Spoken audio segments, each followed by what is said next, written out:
Hello, this is a short video explaining a few points about punctuation which students quite often get wrong in their written reports, okay, and essays and things. So, here we go. Matt's report on punctuation. Students commonly have errors with the formatting of their punctuation in reports in English. These are, you can see there's a wiggly line there. The computer's telling me there's something wrong. The error is formatting in punctuation. It should be like this. After the full stop, before the capital letter, there's a space. Okay? Space. Same goes for commas. If you look down here, you can see there's a comma and there's a space after it before the next letter.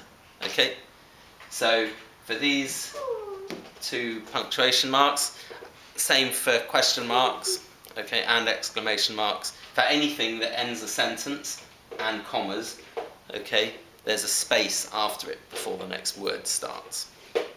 Okay, these are easily fixed if you know what you're doing, right? Add a space, very easy. So if we go down, you can see Territ 2020 reports that Chinese punctuation marks make the spacing around the punctuation look very weird in English texts. Okay, any native English reader would quickly identify that there's something wrong here. Okay, this looks strange. Why is there this big space either side?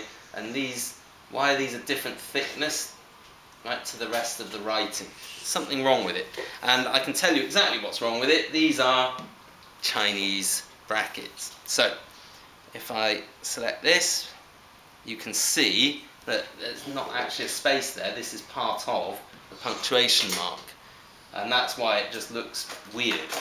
Okay, this is how it should be in English. If I space, and then bracket in English, you can see it looks different, right?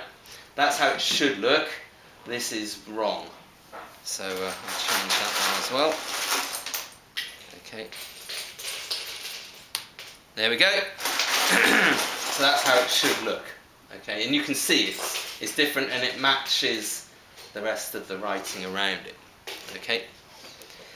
These things, it might not seem that important, but it's so obvious to somebody who's used to reading English that you can't miss it.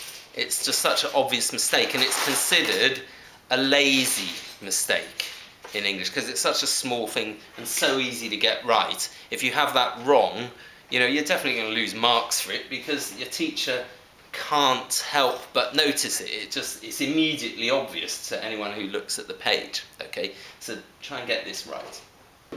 And it is also worth noticing that when you use citations or in-text references like this, at the end of a sentence, the full stop should be placed after the brackets. Not here, it should go here. And this should be quite obvious actually if you consider the start of this next sentence. So this sentence here starts here. So Territ 2020, this should be quite, it's clearly wrong, right? So if you move this here, then it's all well and good, right? Put it there. There we go. Fixed. Again, very small problem and very easy to fix. And it's a very, very common mistake. Another common problem is that many students misuse commas and write run-on sentences. These are sentences that are joined together by a comma when they should not be held together by a comma. In fact, the comma does not have this function. So please write in correct sentences. Do not write in run-on sentences. If you're wondering what I mean by a run-on sentence, that is one. This whole paragraph is actually one long sentence. It ends here. This is horrible. Okay, it makes it difficult to read. So maybe you could press pause now and see if you can fix this. Where would you break this into separate sentences? See if you can have a try. And I'll give you the answer. So these are the obvious points. First one would be here, run-on sentences, change that and change that in the capital letter. Okay, that's better, that's fixed one of the problems. These are sentences joined together by a comma when they should not be held together by a comma. There's another one. Okay, that's the end of the sentence. And we can change in fact to the start of the next sentence. In fact, the comma does not have this function, so please write in correct sentences. There, that's another sentence. And the last sentence. Ooh. Do not write in run-on sentences, please. Okay, that's enough for now. Bye-bye.